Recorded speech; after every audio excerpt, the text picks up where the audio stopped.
So welcome everybody to our July Body Signals Workshop. And you know me, every month is one of my favorites. But this one, I think, might actually have to take the cake because you know what? I love being a warrior, a weekend warrior, and I love being active. So if any of you know me, summertime is all about water skiing, mountain biking, getting out, doing some walks, swimming, enjoying time with our family. Wintertime is all about snow skiing and doing as much as we can outdoors as far as hiking. So this one is truly near and dear to my heart. And I want to make sure that you get to be as active as you want to be for as long as you want to be. You know, we always talk about what is important to us, and it's mostly important that we add years to our life as well as life to our years. And I think that life to our years is even more important because we want to not only age gracefully, but we want to age in a situation and a place where our body is able to function at its absolute optimum as we go through this journey we call life. So welcome everybody to the Weekend Warriors.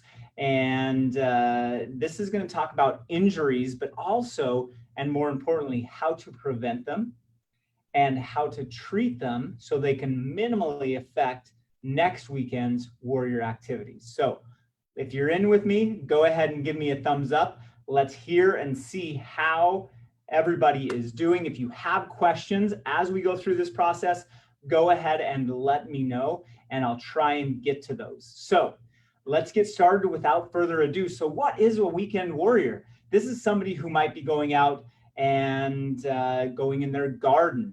It doesn't necessarily need to be a sports activity, right? It might be the garden. It might be going for a walk. It might be going on a long car trip, right?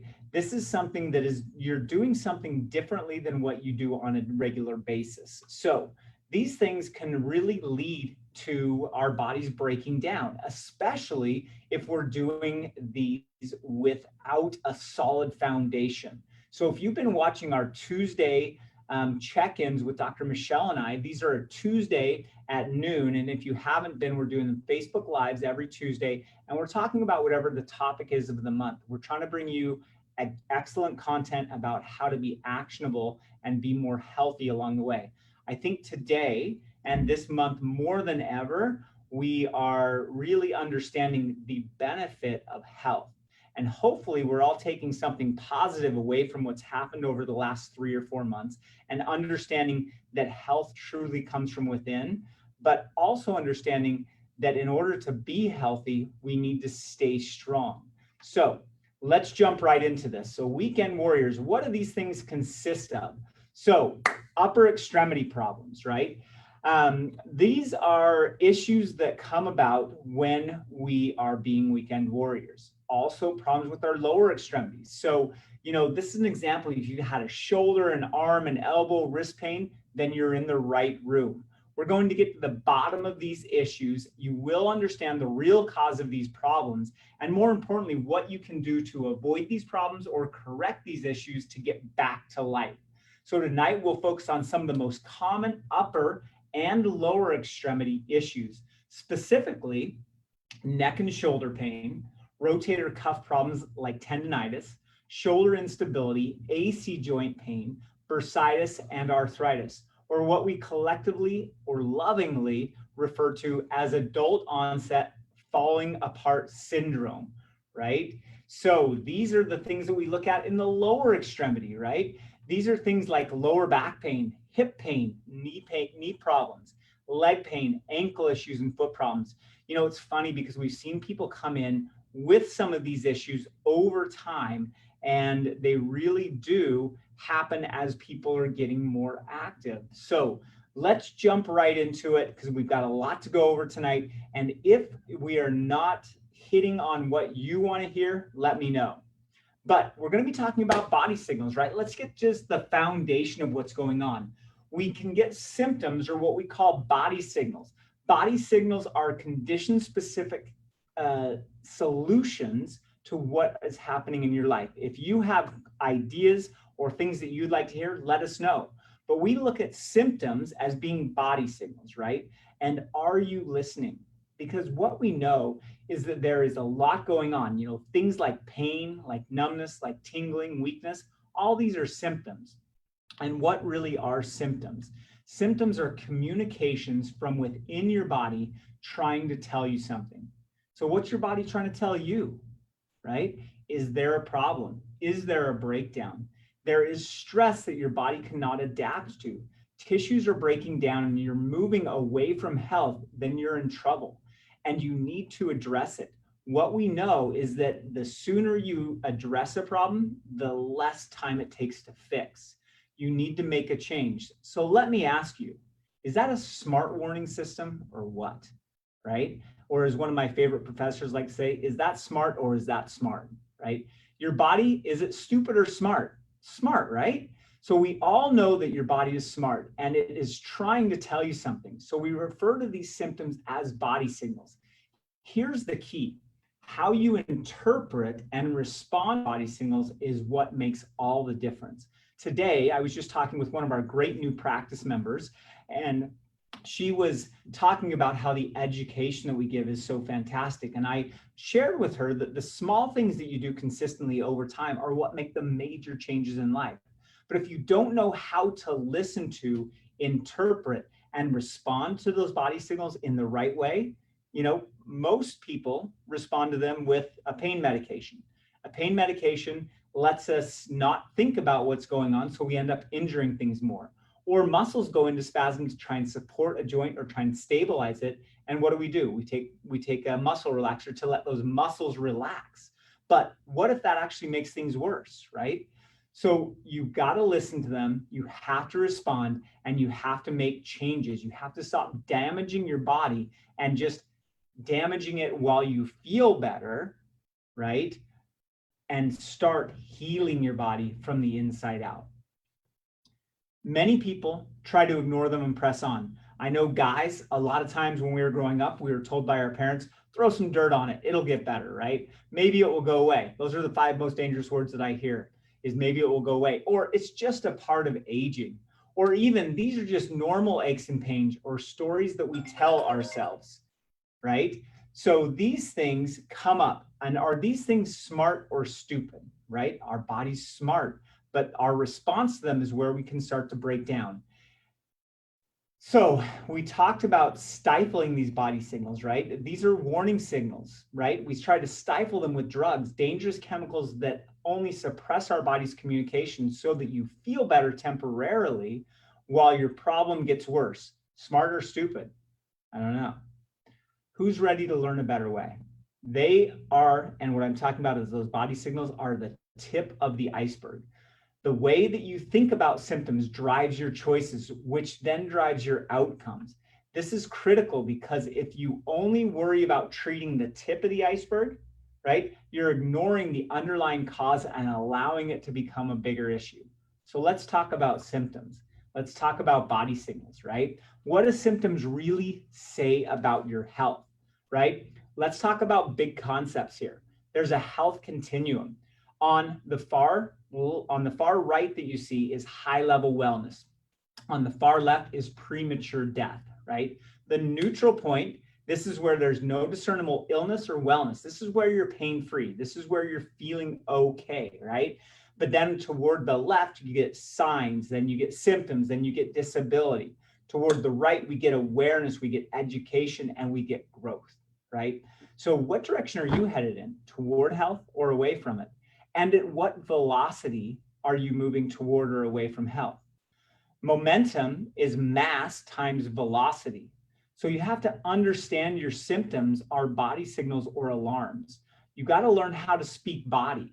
This is our innate intelligence. Oftentimes, if you listen to me at all, we talk about how your body is the most important doctor in the entire world for you, right? So what's your objective? Is it temporary symptom relief or to regain health and function? The way that you think or your belief system organizes your behaviors or your choices. And these lead to your outcomes or the results that you get with your health or with other things in your life too, right? This takes us back to our 3 causes of health crisis. If you haven't seen that Getting Faster Results workshop, let us know. We can email it to you. Number 2, people are taught that symptoms are the best indicator of health.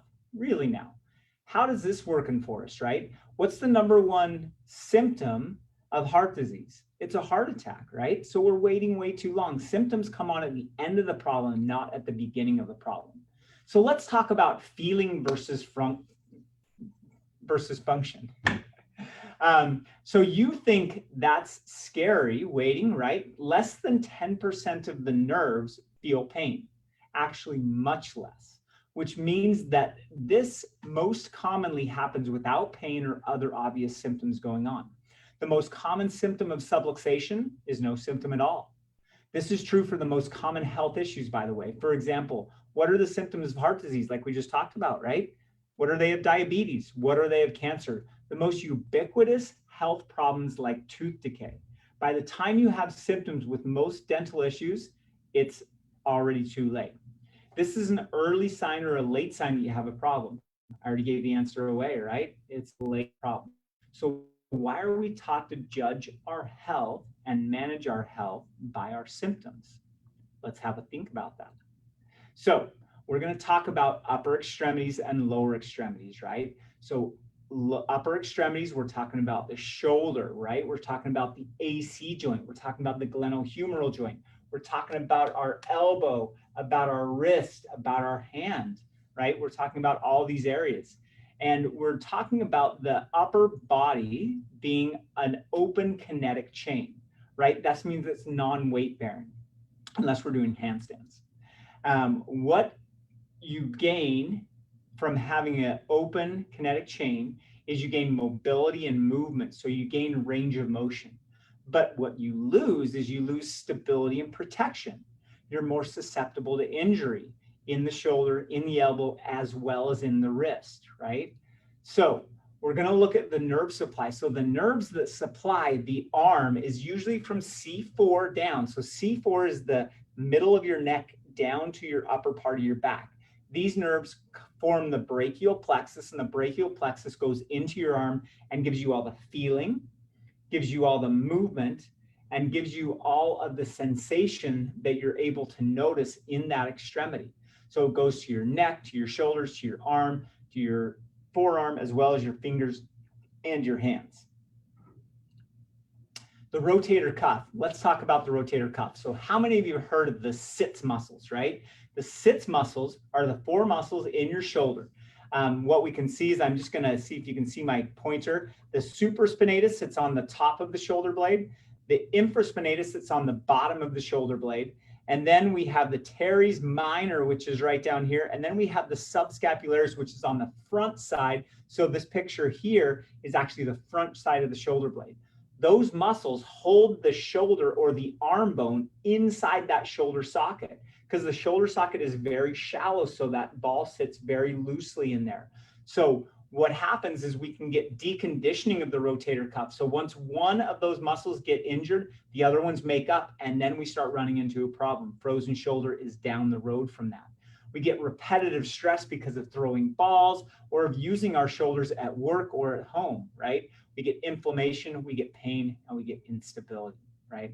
So these things can happen from injury, but what I'm seeing way more consistently is people who work at desks whose shoulders have now rounded forward, and we have what's called an upper cross syndrome. We start seeing the shoulders being in a wrong position, so those muscles cannot work the way they're supposed to work. So we can also get bursitis. So bursitis comes from postural stress, exactly what I was talking about. Shoulders roll forward, pecs get tight, neck muscles get tight, head starts to come forward, back muscles get weak. And this starts to set up a whole process that is very difficult to unwind. We get overuse happens. We see inflammation, pain, and then we see loss of mobility, right? So thoracic outlet syndrome, I've talked with this about many people, because again, our posture, the underlying structure dictates the function. And when we have poor function and our body's ability to send signals from our brain to our body become lessened because of muscles being tight and bones being out of position, we get thoracic outlet syndrome.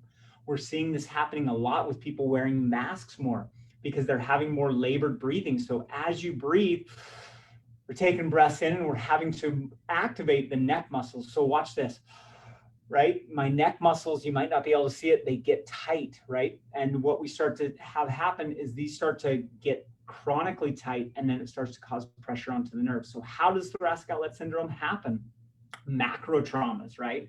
Postural stress, improper lifting, like carrying things in our arms and carrying heavy things in the yard, right? Nerve impingement occurs, we get inflammation, pain, numbness, and tingling. The entire upper extremity, we start to get irritation. The problem with this is the nerves that are getting pinched are the same nerves that control those muscles. So we get into this feedback loop where we can't get that to stop.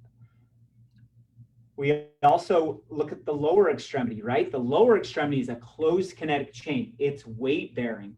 The biomechanics are extremely important because if we start having situations of our pelvis being out of alignment or our knee being out of alignment, we start getting set up for downstream symptoms to upstream problems or subluxations, right? So this is where we're looking at lower back issues, sacroiliac issues, which we'll dive into, knee issues, ankles, as well as feet.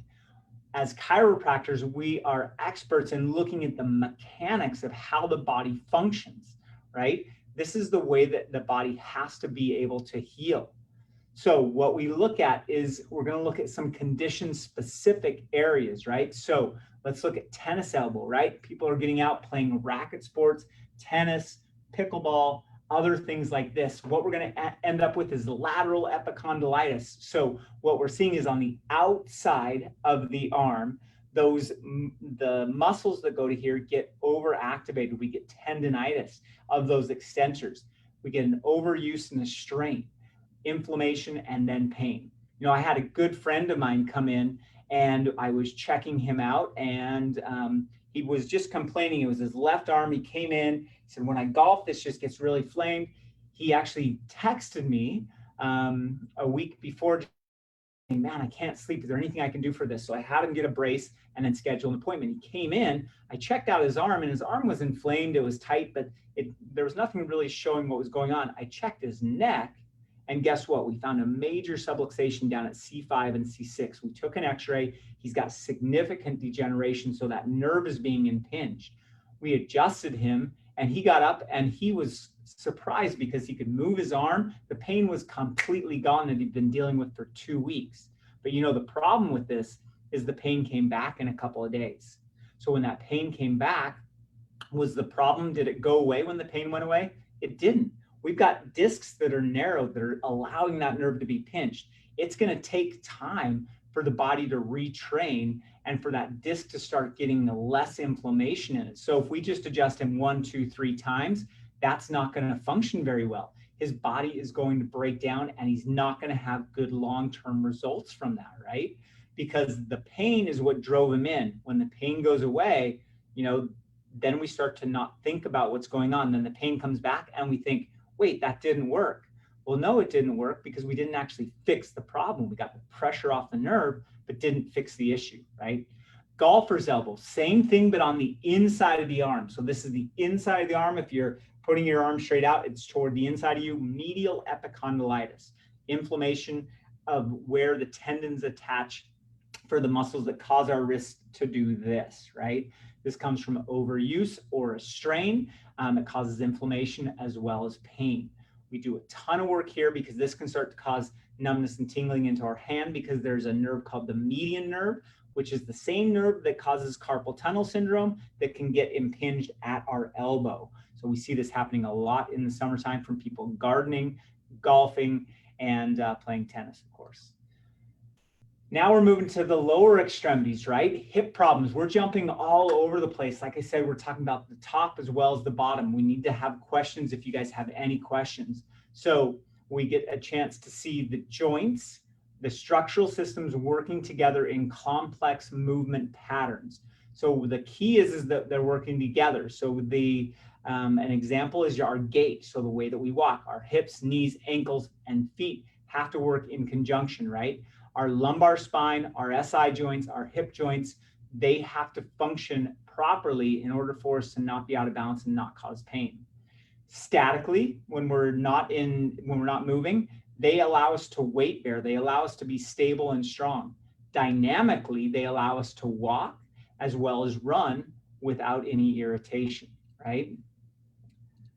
So SI joint subluxation, SI joint stands for the sacrum, which is the tailbone, right? The sacrum is this area right here. You can see it labeled on the picture, and the ilium. So it's the sacral iliac joint. Those joints move slightly as you move forward. These are the joints that separate during pregnancy, and you can see the pubic bone, which is right in the center right here. And that pubic bone, we actually can see that's where that separates so that the baby can come through the birth canal, right?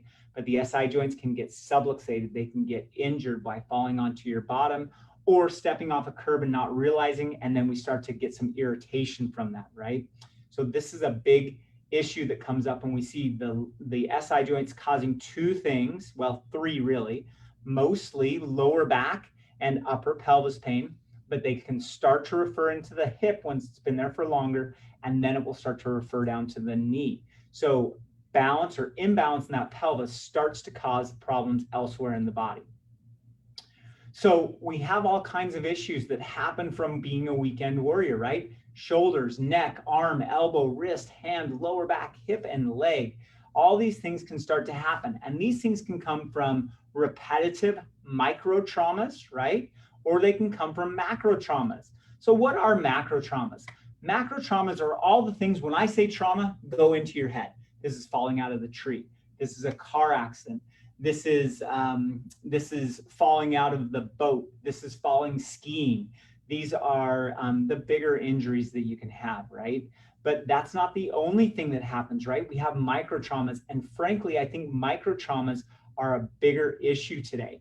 Micro traumas are the things that we do consistently day after day. These can be the way that we sleep. These can be the way that we work on a computer, work on our phone, work on tablets, the positions that we assume at work. Sitting is to your spine what sugar is to your teeth, right? If you're sitting, guess what? Your knees are bent, your hips are bent. So guess what's getting shortened? Your hamstring muscles are getting shortened, your hip flexors are getting shortened, your quads are weakening, and your glute muscles are weakening. So all those things lead to many of the things we're talking about. So let's move forward on this. So knee problems, right? These are often downstream from an SI joint subluxation, like I mentioned. These are going to cause altered gait. It's going to wear down the knee. So you know that knee replacement that happened may not have started with a knee injury. It may have started with an imbalance in your pelvis, causing a valgus or outward stretch, causing the medial meniscus to start to degenerate. And then we start having other problems like our foot flaring out to the side. Dr. Michelle, I think, talked about this in one of our Tuesday noon Facebook Lives. And this was where a patient came in with a foot flare. So their foot was flared out to the side. And he'd been to PT over the last 10 years, and they'd been working on the foot and the knee, bringing it back in.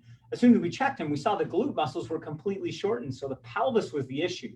Once we started working on the pelvis, we were able to start making some progress on bringing that foot back to normal. But the damage has been done, right? Over 10 years, we start to see that breakdown and degeneration. So the knee problems, like I said, dynamic valgus, it's that knee moving in. It's starting to cause a lot of issues. These are often downstream from the SI joint. Once again, it causes your altered gait.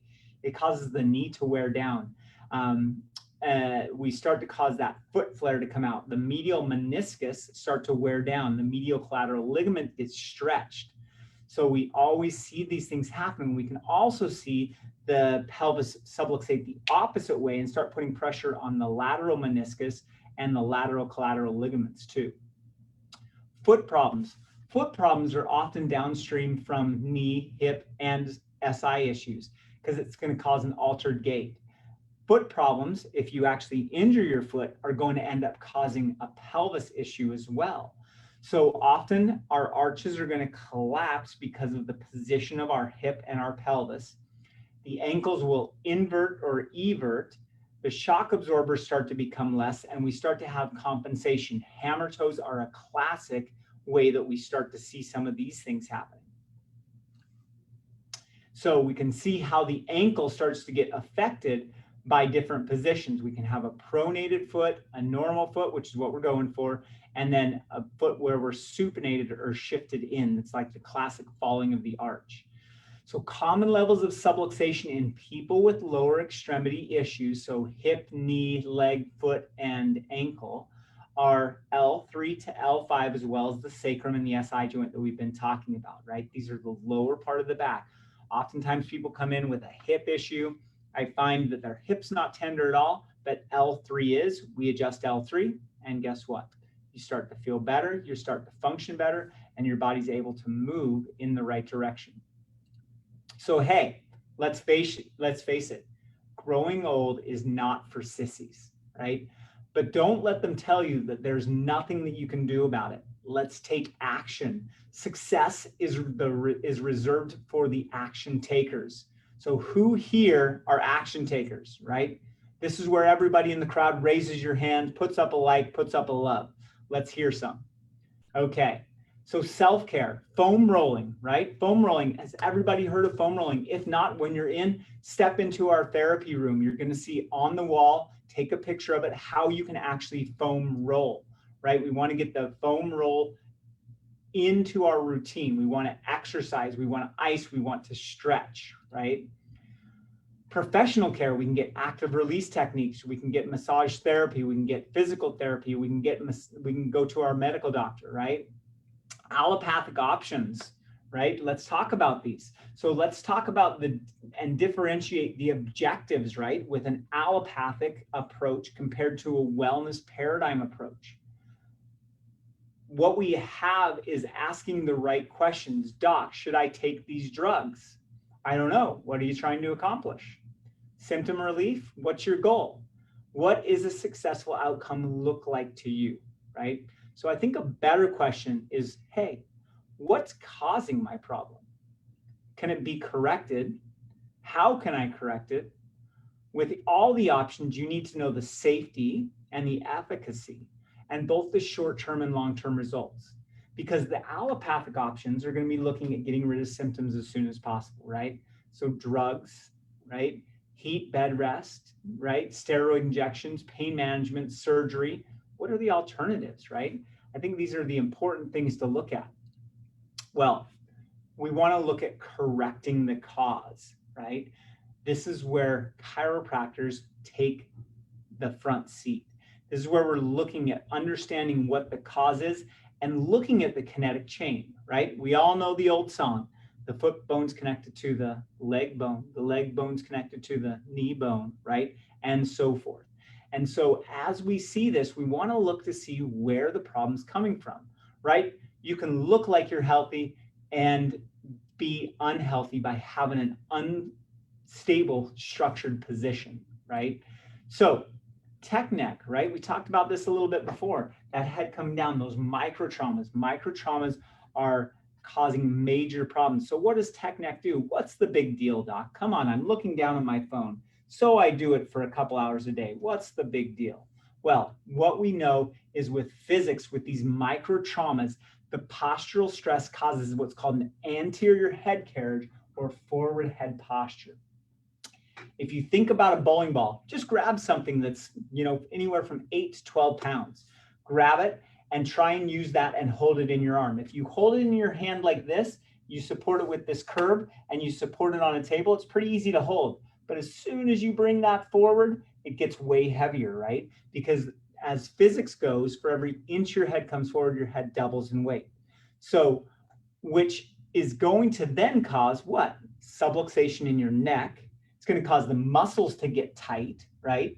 And this is a common cause of chronic subluxation, which then leads to shoulder issues, which then leads to thoracic outlet. So what is this? It's a postural issue that's causing all these other symptoms that people come in with every day, taking muscle relaxers, pain medication, doing all these rub-a-dub issues to their spine, right? But is it fixing it? No, it makes it feel better when you heat it, when you massage it, when you do those things, but it doesn't fix the issue, right?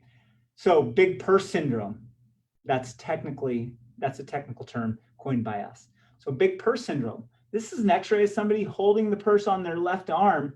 And what most people think is when you have a big purse, it pulls you down to that side. The opposite's true. It actually causes your body to compensate and move over to the other side, right? When we compensate and move over to the other side, now we start to cause bigger issues. So subluxation, I've said that a couple times. So macro and micro traumas cause damage to your spine and connective tissue. Your ligament, sorry about that. Your ligaments, muscles, and tendons, your spinal joints, and it can also happen in extremities. So we can get not only spinal subluxations, but extremity subluxations. More significant is trauma creates nerve system stress and interference in that communication. So changes in the information that's going from your brain to the body and back again start to create interference. That interference is with the interference of the healthy function and healing process that your body's supposed to be doing all the time. That's the condition known as vertebral subluxation, right? So everyone say it with me, subluxation, right? So here's what happens in a subluxation. First, we get joint misalignment. This is through trauma or bad habits, through life, right? We get soft tissue damage, we get inflammation, we get nerve irritation, pain is released. So this is chemistry. This is our body releasing pain receptors, and that's making us realize something's not going right. Then we get muscle spasm to protect the area. Then we get loss of imbibition. Joints need motion in order to stay healthy.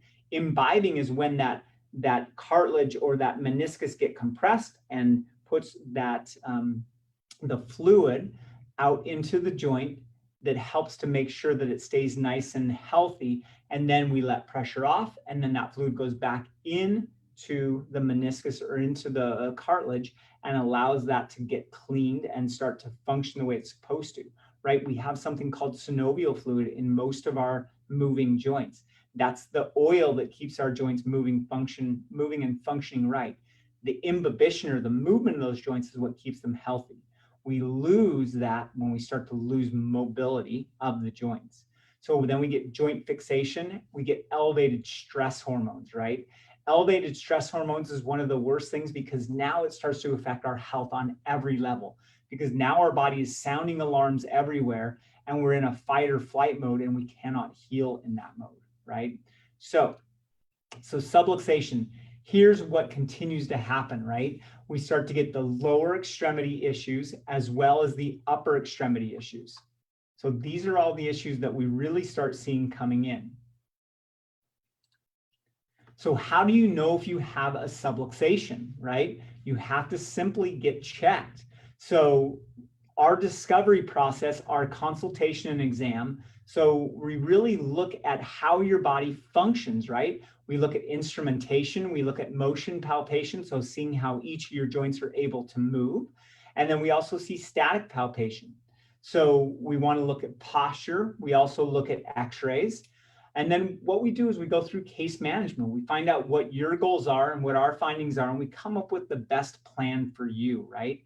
We talk to you, listen to your story, and understand what your health concerns are, your body signals, right? All of this information is brought together to determine how your nervous system is dealing with stress, where there may be interference in the flow of your body's intelligence and healing, and ultimately the root cause of the issue that's going on in your body's signals, like the hip, like the knee, like the feet, or like the shoulders, right? So we can take the correct cause, not just treat the symptoms. So how could you correct the cause and get back to health if you never find out the root problem? And then we get together and discuss your case, a complete review with the doctor, right? And this is where we want to understand how your body and answer the questions as to how we can do that. So we're usually able to do this in-house, all of these things. So normally, if you have no insurance, this can be about $325, right? But that's a small cost to be able to find out what's going on. But if you're listening to this tonight and you text us by noon tomorrow, we can give you a free or complimentary exam to come in and get checked. We're always looking, and this is how we really take care of you from the inside. We talk about the three-legged stool, right? We look at three different things. So number one, and this is number 3 on here, we look at specific chiropractic adjustments. So only a chiropractor is trained to find and correct the subluxation. This is the art and science of chiropractic. Highly specific, gentle techniques to correct the subluxation, to realign and return normal motion and function to the spine. We want to reduce the stress and interference to your nervous system and normalize nerve system input and communication. It's safe, effective, and now the largest drug-free approach to health in the entire world. Millions of people getting adjusted and have been doing so for over 100 years. Number 2 is we want to make sure that we're breaking bad habits. This might be the hardest one of all to do, right? We want to break those micro traumas or those micro habits of what we're doing, and then start to add in specific exercises that help you get better. So let's talk about a couple of those exercises. So we want to bulletproof those shoulders, right? Push-ups are one of the best things you can do. We want to make sure that you're pulling that belly button to your spine to create that stability in your lower back. We want to do wall angels, right? Or the YMTL, which we'll talk about next. And we also want to do a reach, roll, and lift.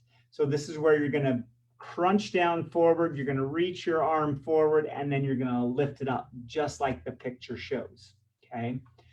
The next one is one of my favorites, the YMTL. These are life extension exercises. If you're sitting for more than an hour, you have to get up and do these, right? So we want to do 20 seconds in each position, 1 round for every, I say, hour of sitting, 2 hours of sittings technically. You want to have your thumbs pointed all the way back. You want to squeeze your shoulder blades together as hard as you can and hold that for 20 seconds. Helps to activate the extensor muscles, since we're typically activating all of our flexor muscles, right? So how do you know if you have a subluxation, right? We talked about that. Are you wondering about your spine and nervous system? How about your family and your kids? If you're like me, you're probably wondering what's going on inside of you right now, right? If you are, then the next steps are easy, right? You can let us know that you want to come in and we can get you checked in. We also have lower extremity help, because what happens is these are all stretches for the legs, but these are going to help to balance the pelvis and the lower back.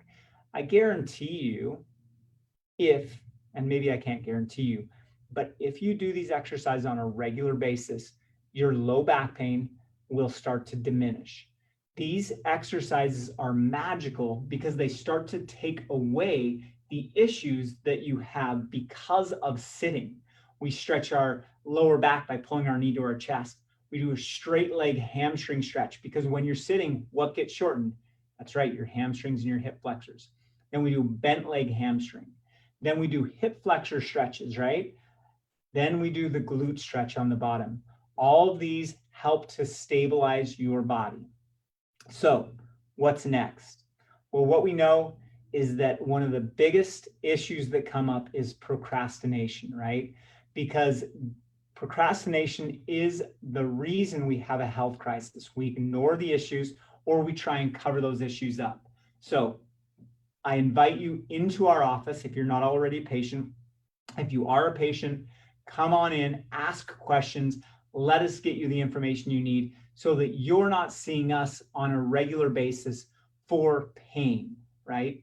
Our goal is to make chiropractic part of a healthy lifestyle strategy rather than an acute pain relief issue that keeps coming back. We want to get you fixed so that you don't have to see us because of pain, right? We want to make sure that your body is getting healthier by the day. So I'm glad that you all joined us today. If you're watching this on replay, leave some comments below and we'll circle back and get back to those. But I'm Dr. Jeremy once again, and we are here to help you energize your life. Have a great night.